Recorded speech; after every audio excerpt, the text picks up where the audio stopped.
যে গণঅভ্যুত্থান আমরা দেখেছি সকল রাজনৈতিক দল, ছাত্র, শ্রমিক, জনতা, সকল পেশাজীবী মানুষ একসাথে অংশগ্রহণ করেছে। ফলে আজকের এই ১ বছর পূর্তি অনুষ্ঠানে গণঅভ্যুত্থানের যে আকাঙ্ক্ষা নতুন বাংলাদেশ বিনির্মাণ,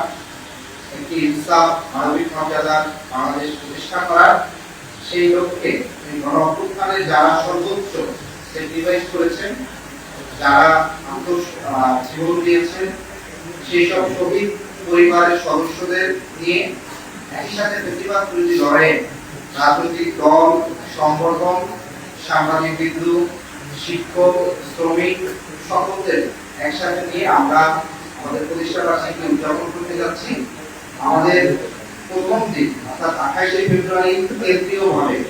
ঢাকার ধানমন্ডির আবাহনী মাঠে আমরা শহীদ পরিবার, রাজনৈতিক দল, নেতৃবৃন্দ, একই সাথে আমাদের পেশাজীবী এবং ফ্যাসিবাদ বিরোধী লড়াইয়ে অন্যান্য সহযোগিতা বন্ধু, সাংবাদিক বন্ধু সহ সবাইকে নিয়ে আমরা সম্মিলিতভাবে একটি ইফতার মাহফিল করব। সেখানে আমাদের একই সাথে ফটো এক্সিবিশন চলবে এবং ২৮শে ফেব্রুয়ারি থেকে শুরু করে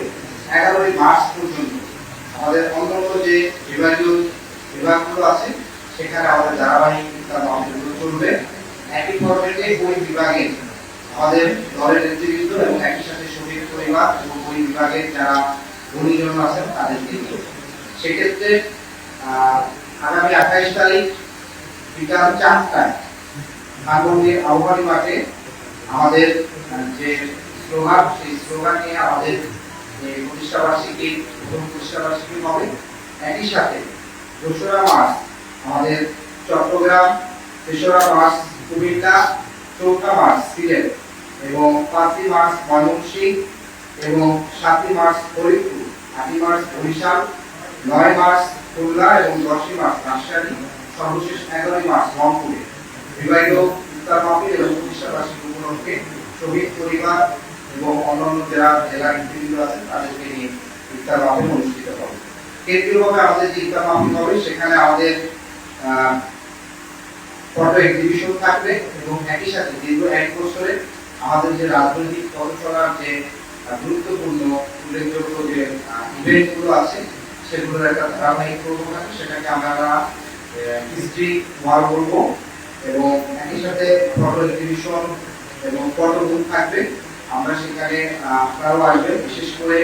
আজকে যারা আমাদের এই প্রোগ্রাম যারা নিয়মিত আমাদের বিশেষ করে আপনারা আমার করে থাকেন আর কি, তা আমরা আপনাদেরকেও বিশেষভাবে সেদিকে আমন্ত্রণ জানাবো। কারণ আমন্ত্রিত অতিথি হিসাবে বিশেষ করে শহীদ পরিবার এবং একই সাথে আমরা দেখেছি গণঅভ্যুত্থানে ভূমিকা রাখা সাংবাদিকদেরই সাধারণত এনসিপির সাথে নিয়মিত সাংবাদিকদের সংবাদ সংগ্রহের জন্য দায়িত্ব দিয়ে থাকে।